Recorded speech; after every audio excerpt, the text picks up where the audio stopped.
Hello and welcome to Compounding Curiosity. I'm your host Kalani Scarrett, and this podcast is all about compounding your curiosity alongside my own through thoughtful interviews with interesting guests. For transcripts and detailed show notes, check out the links in the description. Hopefully you're as keen as me to learn something new, so let's get stuck in. How are we doing? My guests today, yes, it's plural, are Jay Allen and Noah Oskow from Unseen Japan. Unseen Japan is a collective of writers who report on news, history, culture, and social movements in Japan based on Japanese sources. Unseen Japan aims to cover viewpoints from Japan that you may not hear often in the English-speaking world. Jay is the owner of Unseen Japan's parent company, Unseen Japan Media Services, and Noah is the current editor-in-chief at Unseen Japan.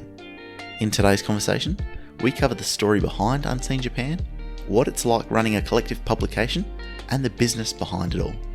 This one was very fun to do for me and I loved it, so please enjoy my conversation with Jay and Noah from Unseen Japan. Cool. Noah, Jay, thank you so much for being on today. My first three-person podcast as well, but maybe starting with Jay first. Could you guys just both introduce yourselves and give a bit of background to your careers prior to Unseen Japan? Sure. I'm Jay Allen. I've been working in the tech industry for various Fortune 100 companies for about the past 20-some years, mainly as a lot of things, as a software engineer, currently engineering manager, as well as a technical writer. And Japan has always kind of been my hobby, which kind of led me to Unseen Japan. Yeah, and Noah? Yeah, I'm Noah Oskow. I'm currently the editor-in-chief at Unseen Japan. And previous to Unseen Japan, I was doing my master's, and I had about, at that point, probably about 6-7 years of translation and interpretation experience in the Japanese language, as well as having had recently finished a 4-year stint on the JET program teaching English in rural Fukushima prefecture. Yeah. So what was your first experience with Japan and what got you interested? How'd you get down that rabbit hole? Well, for me, it dates back to middle school, honestly. And I'm an old guy, but pushing 50, so middle school was a long time ago. And kind of a typical Japan weeb story. It all started with anime, though. I'd like to take some pride in the fact that back then, it was very early days for anime in the Western world. It wasn't nearly the phenomenon that it is now. We didn't have Crunchyroll, we didn't have Funimation. When I was a kid, no. Literally, though, is literally people trading VHS tapes in the back of the comics buyer's guide, and maybe a couple of other things. I did start learning a little bit of Japanese back then, which was kind of a great experience because the one person who is in my small town of about 5,000 people who could teach me was a World War II veteran who had been a interpreter in the army during World War II. Unreal. So he had quite some interesting stories to tell. I bet. Yeah. Wow. And Noah, for you? Yeah, I also, from the time I was pretty young, actually, my first introduction to Japan, and I've told this story a few times, but came when I was very young because my dad was really into martial arts. He did karate and aikido, especially when I was younger. And my dad is the sort of person, I definitely get this trait from him, but when he gets interested in something, he just goes completely full out. So we had all this stuff around the house, all these books about Japanese culture and about, martial arts. And at one point, he actually transformed our basement into a dojo. So there was we had kanji sayings up on the wall, and he had a little shrine to Ueshiba, who I believe is the founder of Aikido. And so I had this idea of Japan existing since basically before kindergarten, before most people really have a sense of countries really existing. I knew about this place called Japan. So I was always kind of interested in it because of that, kind of similarly to Jay, although on a different time frame. I also really got into anime and manga and Japanese film, and I know my dad introduced me to Kurosawa's films when I was pretty young too. So I got really into it, via all that sort of stuff. And it was the same thing as Jay, in my case, it was the late 90s that I was getting into this stuff. And so it wasn't fan sub VHS anymore, but it was Blockbuster Video, rental section. Every single anime VHS from Pokemon to Ninja Scroll had a warning adults only sticker on it at the time. And then, through that, I was lucky enough to be able to go to high school where they taught Japanese and had a fantastic teacher. And, it's a long story beyond that, but that's really the kind of beginning and introduction of becoming interested and aware of the country. No, that's perfect. And for Jay, with Unseen Japan, how did that start? Like, did you always write and share stuff, or how did that all begin with, I guess? Yeah, it's an interesting beginning. So about like 2012, I finally decided to hunker down and actually learn Japanese. Like I had tried as a kid back in middle school there, and I stopped because I was a kid. And I tried again, like maybe in my 20s, and then dropped it again. And then, like in my late 30s, I think I was like, okay, this is ridiculous. This is something I've always wanted to learn. I'm just going to hunker down and do it. And if I'd only stuck that time, and I spent like the next 4 to 6 years, like daily, intensely learning the language, I kind of like Noah's dad. When I get into something, it's hampanai. There's no halfway. I'm like full throated into it. So I did have a time I like dated somebody briefly, and she was always like, "Yeah, but what are you gonna do with learning Japanese?" And I'm like, "What do you mean? I can watch anime without subtitles. I mean, that's the dream, right?" But I also at that time, like, I was reading like a lot of like Japanese news and Japanese Twitter. Like keeping up on news has always been like a big hobby of mine as well. And around that time, so about like maybe 2017, I think 2017, I had found out about this woman named Fukuda Kazuko. And it was just this really interesting story. She had killed somebody, and at the time, Japan had a 15-year statute of limitations on murder. They no longer have that. But if you could bounce around the islands for 15 years and not get caught, you were home free. And she got arrested, I think it was 2 or 3 days before her statute of limitations expired. And I was like, that is a really interesting story. So I wrote it up on Medium and promptly forgot about it for a year. And then I came back to it and I realized like thousands of people had read it. And I was like, wow, people were actually kind of interested in that story. And I think it was around about that time that the Logan Paul incident happened. So this was where Paul went to Japan, and he went to Aokigahara, the so-called suicide forest, and he had filmed somebody who had taken their own life there. It's just like a really, really gross incident all around. He received a lot of criticism for that. And I wrote a story about how there were like so many of these kind of weird Japan stories in the English-speaking press, and how they just present a really like distorted view of the country. And it just kind of snowballed from there. I got this idea of that there were so many stories and so much movement and change occurring in Japan that was happening that a lot of people didn't understand because they couldn't speak Japanese. And so that kind of became the impetus for writing more stories like those two. And it kind of just grew and grew into Unseen Japan. Yeah, and then building up. Noah, how did you first hear of Unseen Japan, and where did you come into the picture? So I think, what was it, like halfway through 2019 or something, Jay? I'm not 100% sure. Something like that. Mm-hmm. Yeah, I first became aware of it via a posting on Upwork.com, actually. So I usually work as a freelance translator and interpreter, and I do a lot of my work through freelance websites, and especially Upwork. And I just happened to encounter this post that was looking for, writers on Japanese topics, but not the usual kind of blog spam, but something that really specifically said, we're looking for people with high-level Japanese abilities, people who can actually like actively translate Japanese and read news in Japanese so that we get sources firsthand and not kind of just, regurgitating the same, English news that, using the English news that someone else has written based on Japanese, perhaps incorrectly, and then, kind of playing this game of English language, Japanese news, telephone, like, a real basis in the actual language. And then not only that, but like, really kind of this message about representing underrepresented groups and bringing their voices to a larger audience via English.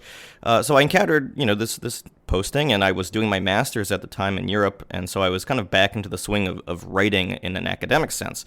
It'd been many years since I really wrote a lot. I used to do, of course, like everyone in their university time, I used to write a lot of essays and, had pretty good marks on that stuff, and I was kind of missing that writing, and doing my MA was allowing me to write again. But this was an opportunity not only to write in a professional sense and actually get some stuff put out and maybe read by some people, but also within a context that I felt was very appealing and seemed to have a lot of purpose. So I kind of jumped onto that job application. Jay almost, immediately said, hey, you can pick this topic, and you can. The first thing I wrote about was about how Kurosawa had this period where he was very involved with the Soviet Union, and basically the Soviet Union ended up bringing him on to create this film, Der Suazala. And this kind of time period where Kurosawa, basically his career was momentarily saved by the Soviet Union, and he has this one Russian language film. It's very, very interesting, and I got to write about it. It was really cool seeing the response, and then I just kind of got brought on, and I've been writing and working with Unseen Japan ever since. Yeah, no, that's unreal. It's so cool. And for Jay, was the plan always to make it a collective of writers, or how did that develop? I think I can't remember exactly when I decided that, but I think it was early on. I did a lot of online writing in the past. I had a couple of blogs for a while that I eventually sold off. I had worked for some major publications that did large volume publications, doing anywhere from 20 to 50 new publications a day, working in a large team of writers. And I knew enough about the web at that point to know that you had to have a really good and constant stream of body of work coming out. And particularly you needed to have a really good and robust content backlog so that, people could find out what you were doing, discover you through organic means, like through search engines or through social media. And I realized I really couldn't do that alone, especially not while making this a side project while also doing a full-time job. So fortunately, the tech industry has given me a little bit of money. And so I've been able to kind of direct some of that into starting to spearhead this effort to turn Unseen Japan into something larger than just an individual. Cool. And for Noah now, as editor, you started off writing. How does that work now? Maybe walk me through a week of what your work looks like in managing and posting, scheduling, everything, yeah. So in terms of our roles within Unseen Japan, it is relatively fluid. We're a pretty relaxed bunch over at Unseen Japan, I would say. And so it kind of depends. That's a very charitable way to put it, my friend. That's my viewpoint. That's how I see it. So really, exactly how much I do any given week kind of depends on how involved Jay is in that week as well. So there are times where Jay is really spearheading the entire thing, and then there's times where I'm really in control of the entire thing, depending on what's going on in each of our lives. And also there's just so many things going on in the lives of all of our authors. We've always made it we've always stressed the importance of everyone in our team being able to live their own lives and not having to put Unseen Japan first. So there's a lot of variability, but I would say the average thing that I do is I'd say the first thing I do when I wake up in the morning is check our Twitter feed and check if Jay has been posting anything, if the Twitter feed is looking active at the moment. So the first thing I do is I wake up, and if it looks like we should probably be posting something, to make sure that there's something that's out there that's getting some interaction in the morning, then the first thing I do is I go through Japanese language Twitter.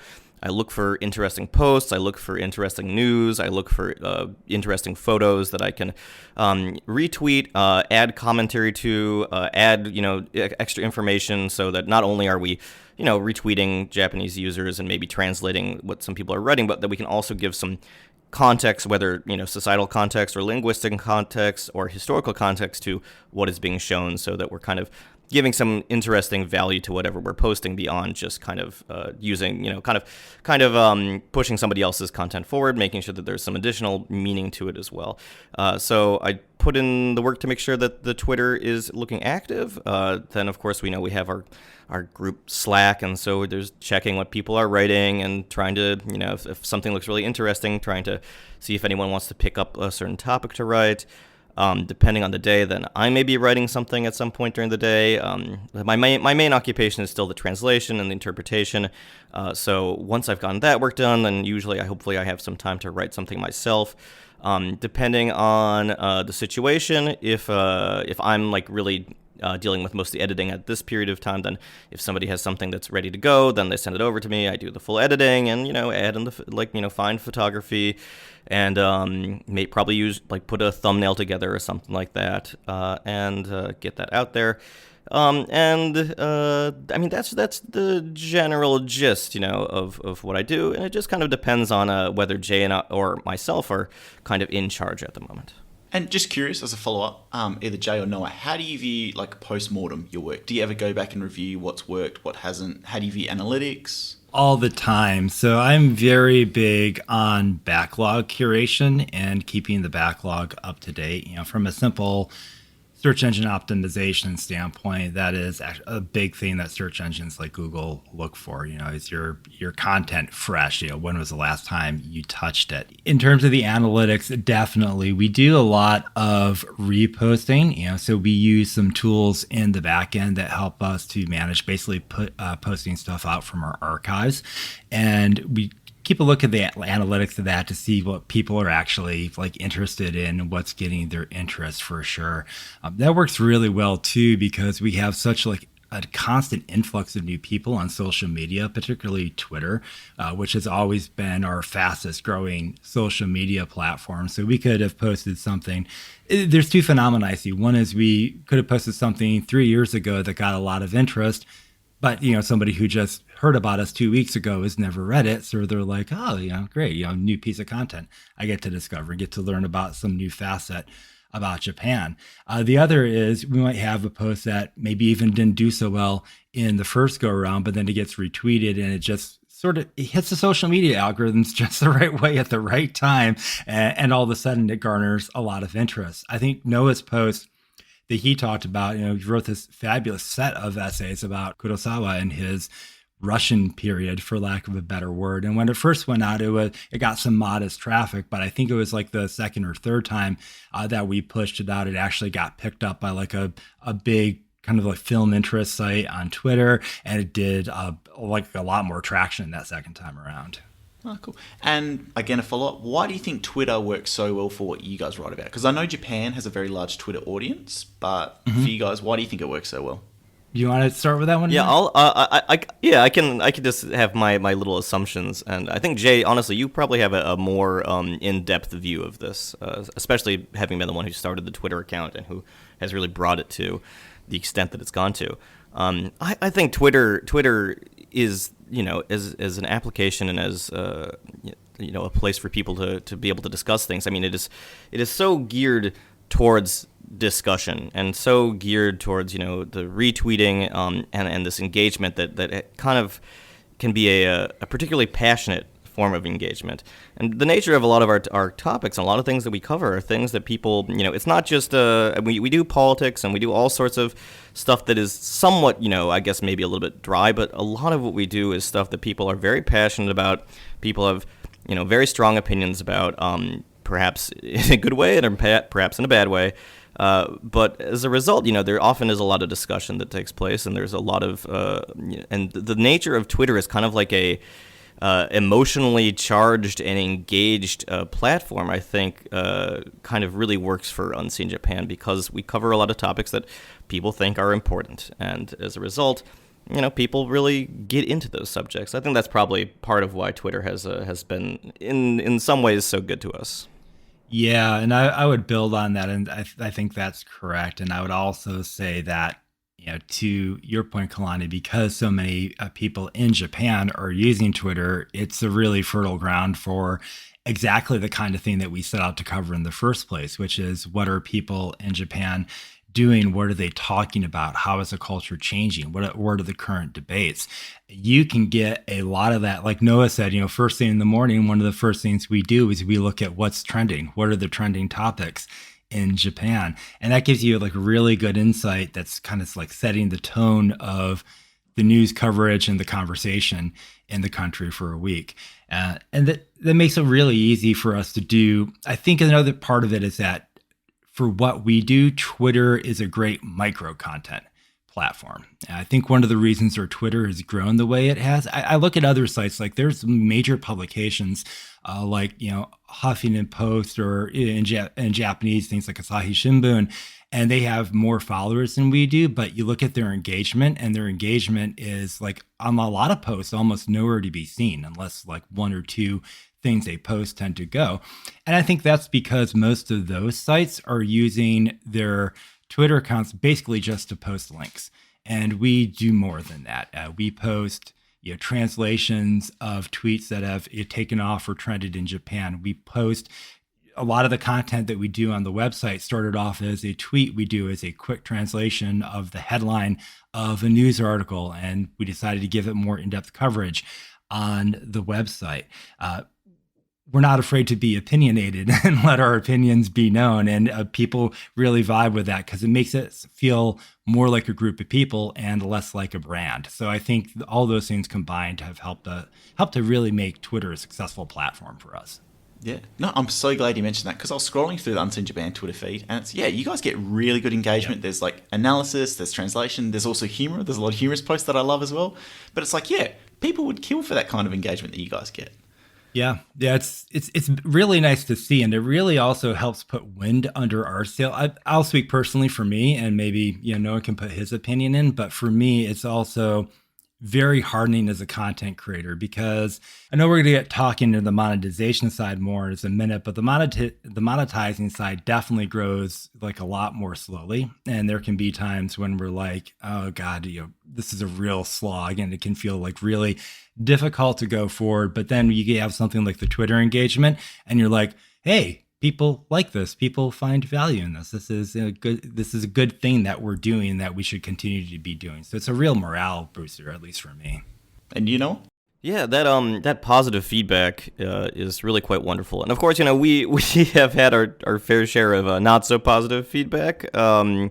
Usually coming from sources where we do get, I think rightfully, people will help, if they think that something needs a little bit of correcting or a little bit of finessing, people will come in, they will very politely, steer us in the right direction. And we're very open to engaging with that sort of criticism or correction. But of course, we also get a lot of very absurd criticism as well, which can be entertaining or depressing to deal with, depending on the situation. But we also get so much positive feedback and people who really do seem to feel like what Unseen Japan is doing is meaningful, and that really does make it worthwhile. I mean, it's so wonderful to be able to create the content that we do. I think for all of our authors, everyone kind of gets to express their own passion and their own speciality, and being able to put that out there is great. And then also really getting some really positive feedback about that, and seeing people be engaged and seeing people really touting Unseen Japan as one of the places that people should follow if they're really interested in more in-depth coverage of Japan, and especially on topics that are maybe not as touched on by other outlets. I mean, it is very, very nice. It really makes it all worthwhile. And if I'm allowed to ask this, like for audience-wise, demographically, where are they coming from? Who are the types of people that read your content, and are they the types of people you target? Like, just for me personally, I thought the podcast would be very much university students, people like myself, but it tends to be a bit older, I think. But how do you guys sort of find that? Yeah, we're starting to collect more demographic information from our newsletter for sure. And I think it's about evenly split right now, at least from that data that I've seen in terms of age groups. It either splits out to like the 20 to 39 group, or it also splits out to like the 59 and older, the 55 to older group. It all just kind of depends. In terms of location, United States is our biggest market for sure. That might be part and parcel of the fact that I'm an American. I don't know. Japan is actually the next bigger market, though. Sizable English-speaking immigrant population in Japan, and a lot of them are our followers. Some of them are actually our close friends, and they look to some of the content that comes from Unseen Japan to keep up on the trends in the country that they live and pay taxes in. And then, so maybe if we're going to monetization, how do you guys view and approach monetization of Unseen Japan? So maybe, Jay, you can talk about the big idea maybe, and then Noah in the nitty-gritty details of day-to-day. Yeah, I definitely think that we're still very much in like an investment phase, but I think we're in the big push right now. I know I'm definitely in a big push in the next year to get us to profitability and get us to that point where, we can really start to produce, 10 to 15 pieces of like great content and like at least one a week and at least one great video a month, and be able to just kind of keep everything going steady state and be able to pay our writers fairly for the work that they're doing as well. I think Patreon has definitely been our most successful source for monetization, and it will continue to be. And that is where I see us putting a lot of our focus going forward. We're looking at some other things regarding productization and maybe things like ebooks and other potentials as well. I would say the next second thing that's really important for me right now, though, from a monetization standpoint, is the newsletter. We have a small newsletter, but it's growing pretty nicely right now, and I was pretty surprised when I started researching it because I hadn't had a lot of experience with newsletters. And I was surprised to see that it was something that a lot of people were still pushing and saying, yeah, this is a great resource for you to have because you can speak directly to your audience. There is a consistent engagement rate with newsletters.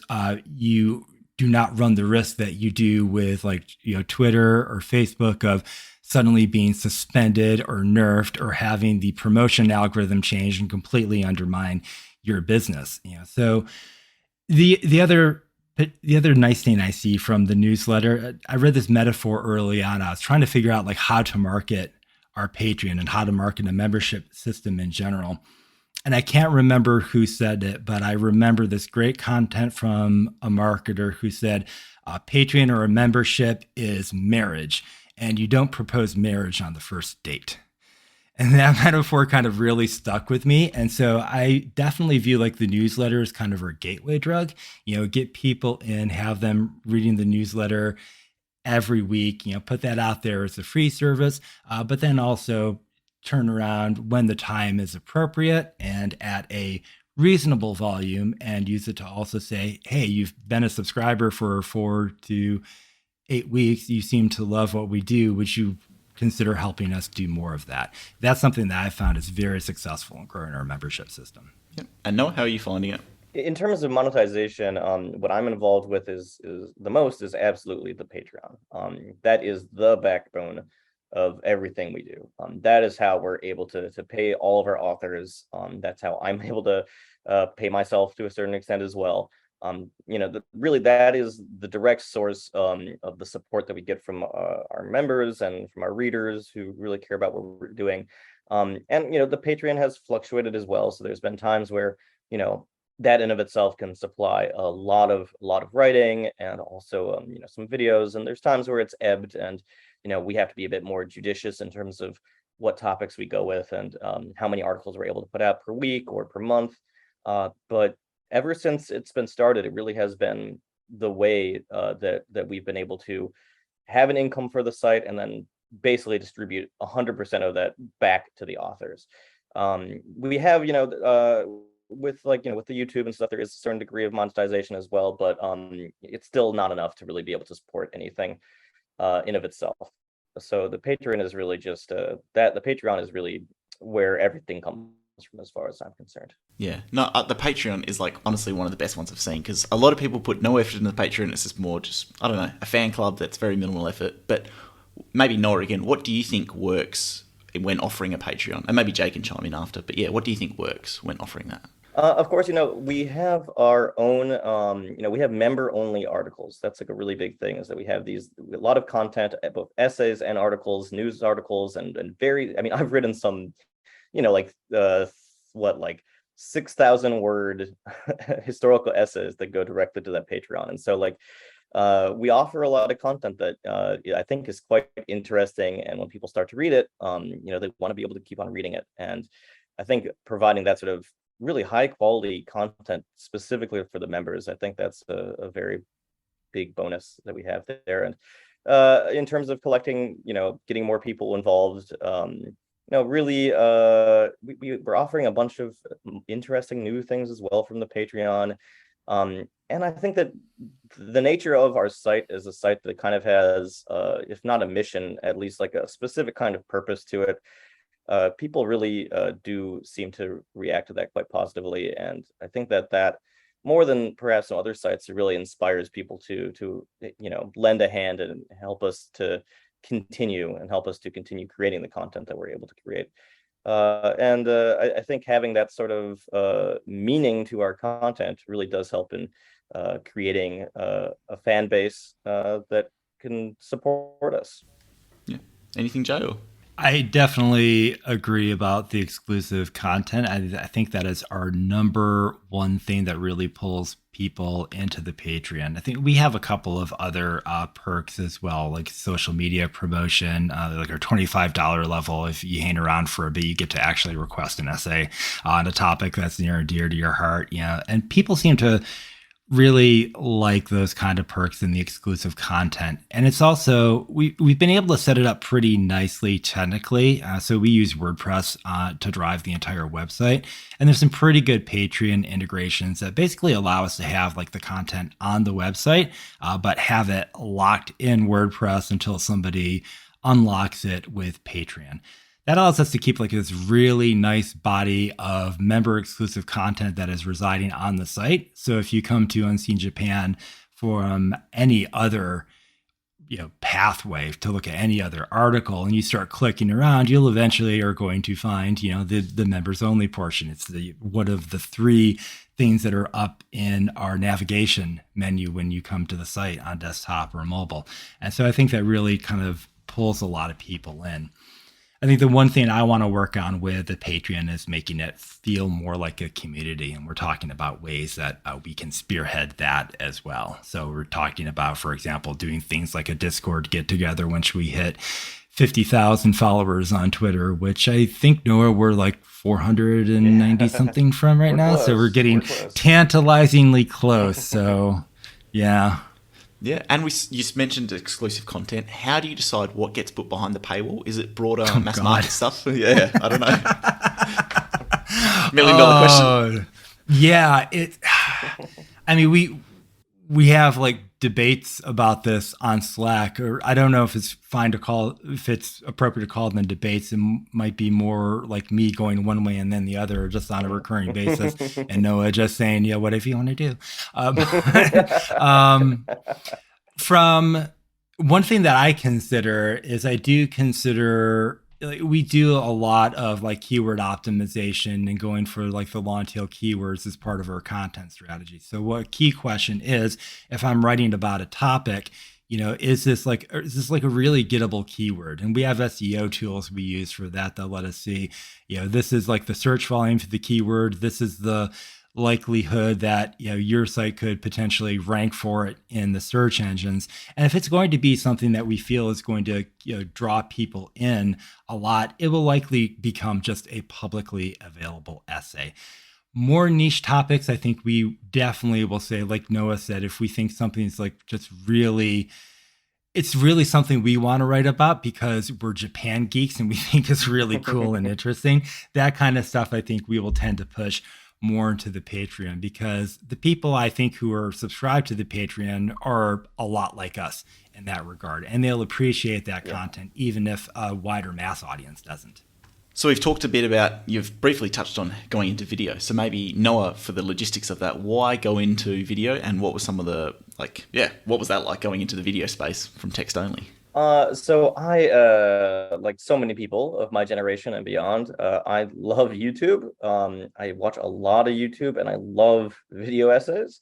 Probably for the past decade, I spend so much time every day, even when I'm working, just with a video essay on in the background. I just love I love the way that you can learn from YouTube, and I love when impassioned and also highly knowledgeable people go on and create these videos combining both the information and also the skills of a video editor to create something that's both visually appealing and has a lot of really good information in it. And based upon the sort of thing the sort of content that we create, I just, for quite some time, I kind of had this desire to bring it into the video space and to kind of negotiate that space between our in-depth essays and creating something like that in a visual format. And we had, even from when I think I first entered on the scene in Japan, we had a YouTube channel. It's the same channel, and it was being used mostly for using parts of these crowdcasts that Jay would put on, these really interesting roundtable discussions with other, with Japanese people and also with people within the community, the foreign community in Japan, talking usually about kind of the sort of interesting news that was going on or things that really mattered a lot to people. And these are quite good discussions, and they did get some viewership. But I really wanted to take the channel if possible, in a direction that was more focused on the video essay. And I brought the idea up to Jay, and it kind of pushed him to finally kind of like let me start making some of these video essays. And then, kind of just went directly from there and took one of my favorite essays of my own at the time, which was about the really calamitous explosion of Mount Bondi in 1888, which is not a pretty niche topic in of itself, and one that has not necessarily gotten a huge amount of views in of itself, but something that I knew was not on YouTube, a topic that I knew was not on YouTube at all, that is not being covered in any way, shape, or form. And especially as someone who had lived in Fukushima, a story that I wanted some people to be able to kind of access in a way that they might not from an article. And especially something like this gigantic disaster, this volcanic explosion, that's something that once you add in visuals and once you add in sound, that really takes that sort of story to a different level. And you can kind of have a bit more of an appreciation for the scale of something like that once you include audio and you include visuals.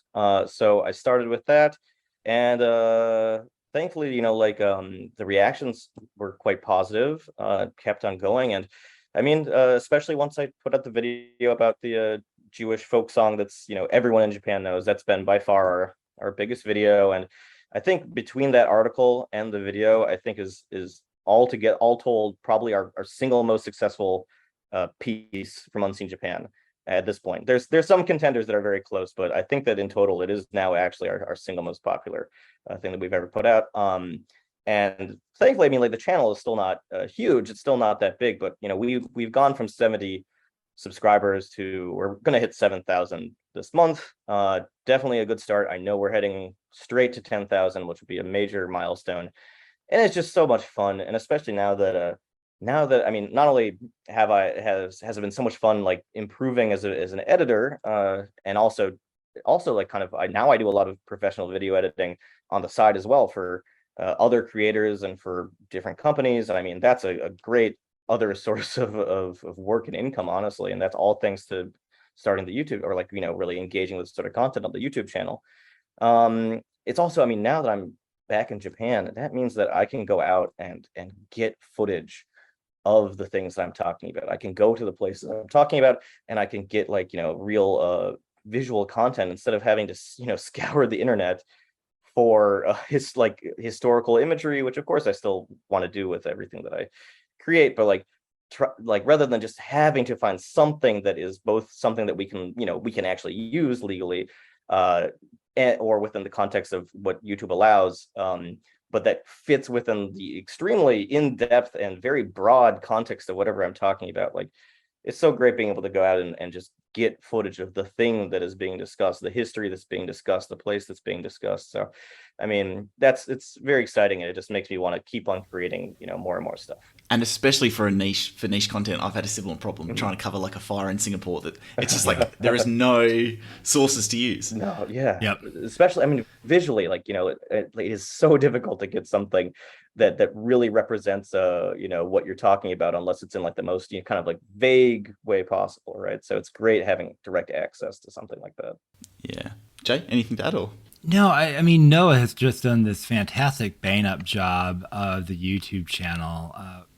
From my standpoint, I wish I had more time to put into it. I think the last long form video I did was turning my essay on Sakamoto Ryoma into a YouTube video, and the process nearly killed me. I don't know how Noah does it.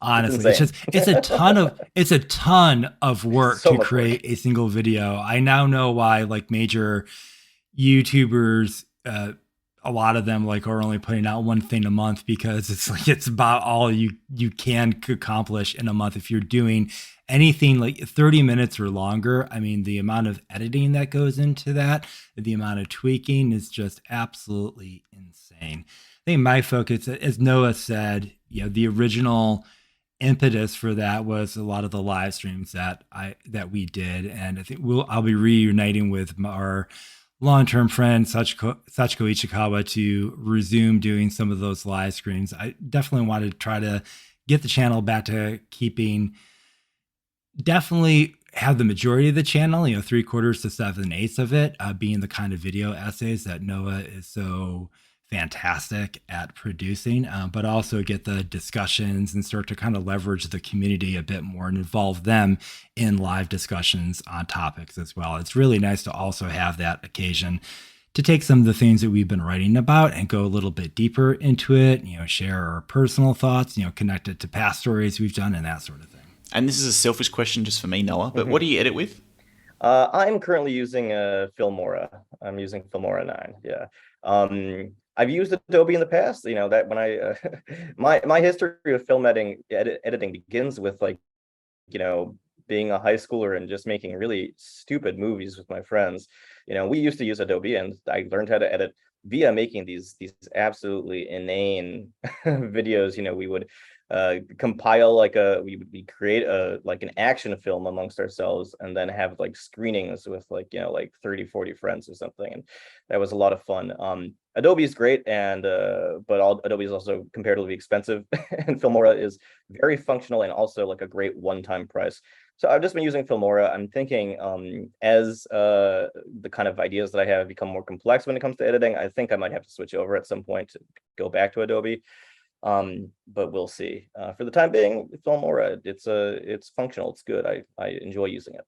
Yeah, if it works, it works. Broad question, and I'll start with Jay because it probably applies to both, but what do you wish more people knew about Unseen Japan's work? Yeah, so I think I'd respond to that with probably a story and then an example. So one of the things that was kind of the catalyst for our Twitter taking off was I was in Japan. It was actually during Typhoon 15 in 2018, I believe, or 2019. I'm losing track of time. The pandemic has killed my sense of time.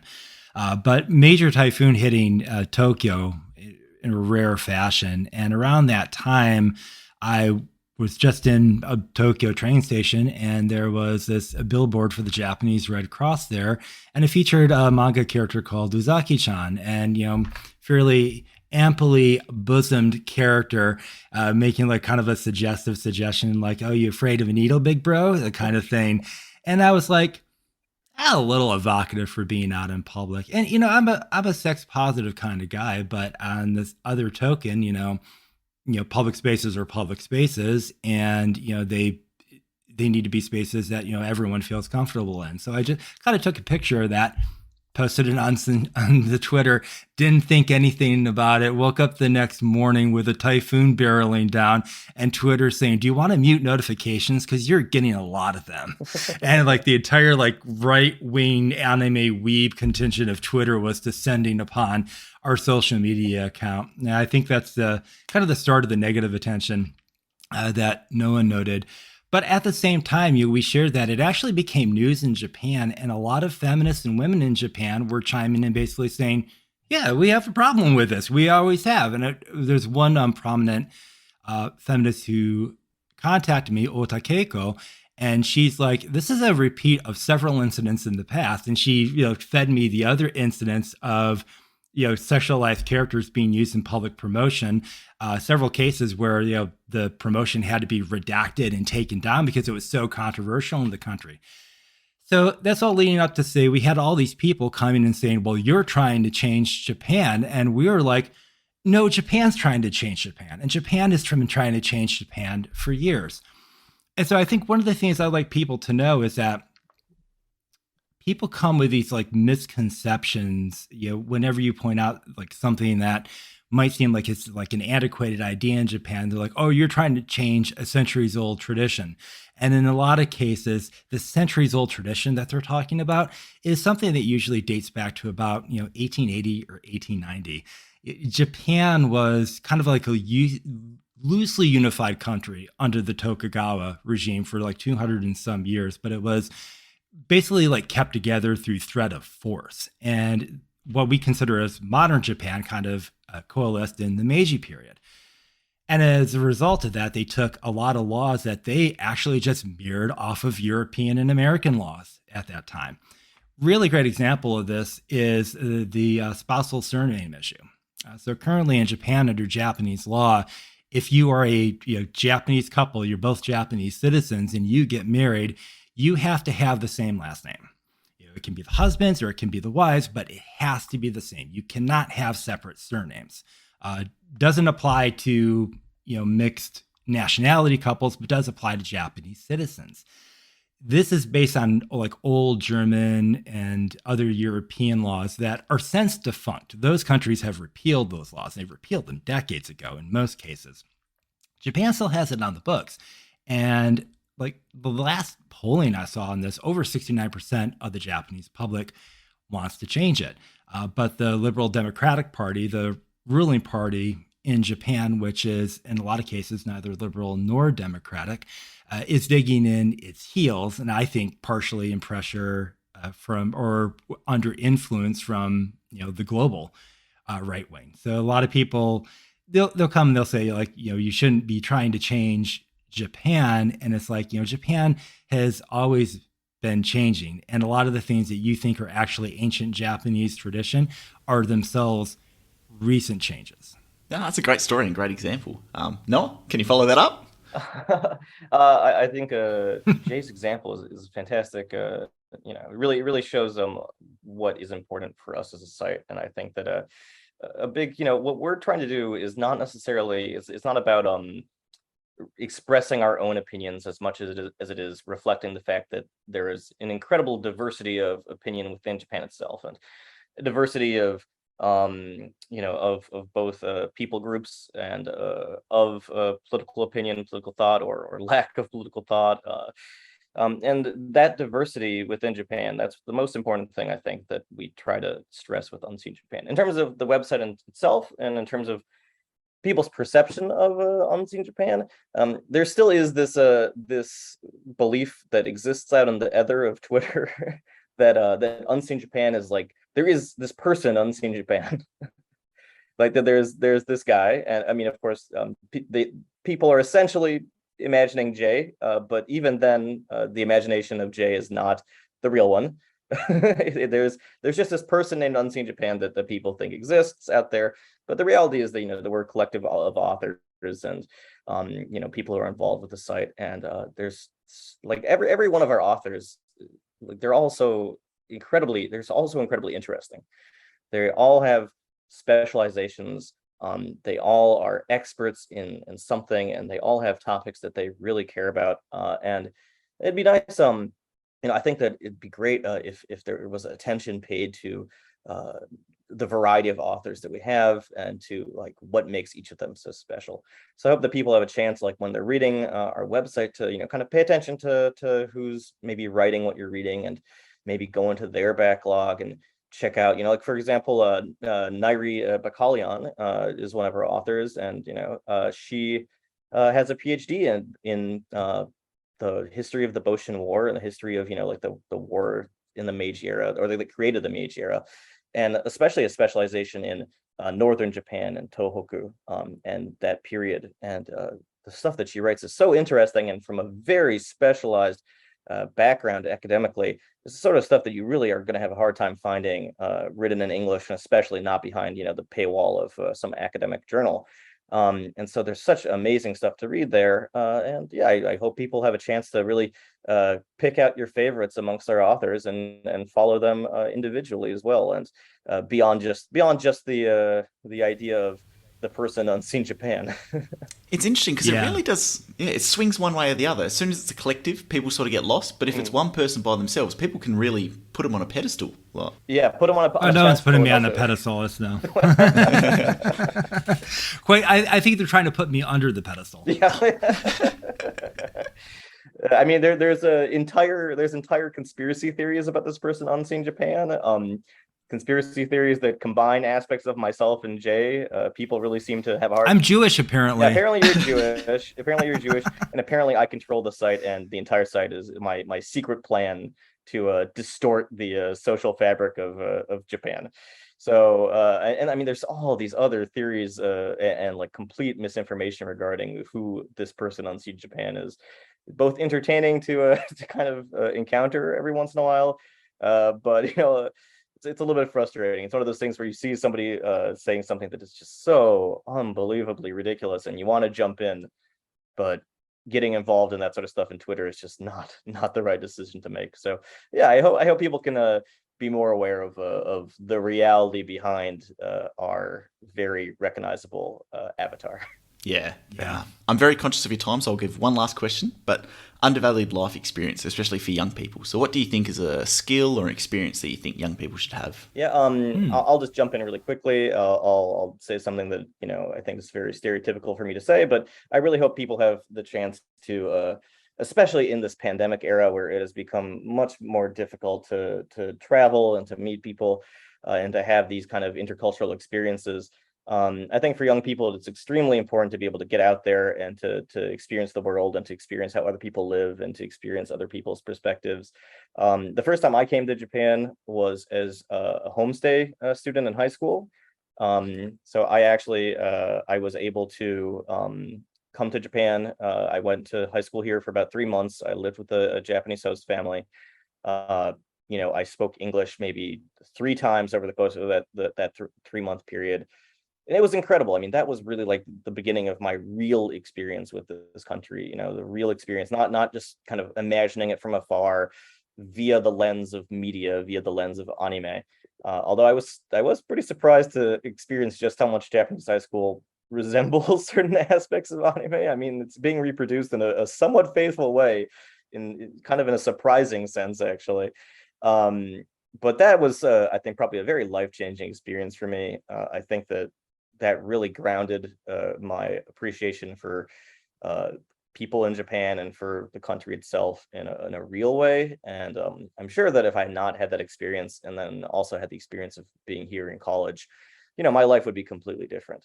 And I think that having that opportunity, whether or not it leads to, many decades of translation career and writing professionally about a country, I mean, I think it just has a very positive impact. And I hope that even in the current era that we find ourselves in, that young people are still able to go out and experience the world and see people who maybe lead different lives than they do, and find that common ground. Yeah. And Jay? I guess my primary piece of advice would be learn to communicate, learn to write, learn to present your ideas. I think that is something that I see a lot of people coming out of universities, and they might be very good at, what they studied, in terms of, like if they study technology or business or whatnot, but kind of fall down in that like communication piece. And I think most of what we get done, nobody does anything, particularly in this day and age, in a vacuum or solely by themselves. You have to work with other people, and a cornerstone of other people is being able to communicate well with them. A cornerstone of getting your own ideas out into the world is being to learning to communicate the value of them, and learning to think about, when you are successful in communication, you're also thinking about, how is this going to come across to other people? What are other people interested in? Am I saying something that they're going to be interested in, that they want to hear, that they'll hear, that they'll understand and see the value of? So when you learn to communicate, you learn to think about more than just yourself, and think about the people around you as well. No, I love those two answers. So, Noah, Jay, thank you so much for coming on today. Anything you want to plug? Obviously, the website, the Patreon, the YouTube, but yeah. Yeah, Yeah, thanks absolutely. Yep. for- Yeah, absolutely. So unseenjapan.com, Twitter Unseen Japan site, and youtube.com/c/YouTube. I definitely, you get to one, I think you'll just end up getting to the others as well. And if you love what we do, absolutely subscribe to our Patreon and help us do more of it. Noah, anything else? Yeah, I'll just additionally plug the YouTube once again. It's been really exciting seeing the YouTube channel grow and have more interaction. And one of the best things, as we talked about before, as a content creator, is getting some sort of feedback. So yeah, if people check out any of our videos, please feel free to leave a comment. Let me know what you're thinking about what we put out there, or opinions about our historical topics or things that you might like us to cover. Very interested in going forward and continuing to provide content that people enjoy. So yeah, and once again, yeah, thank you for having us on. Yeah, thank you very much. Oh, thank you. This is banger. If you enjoyed this podcast episode, be sure to check out the website compoundingpodcast.com. On the website, you'll find every episode complete with transcripts, show notes, and other related resources. If you want an email notification every time an episode releases, plus my lessons and takeaways from each episode, be sure to sign up to the Substack. So that's compoundingcuriosity.substack.com. Either way, links to all content mentioned today will be in the description below, and you can also connect with me on Twitter @ScarrettKalani. But until next time, have a good one.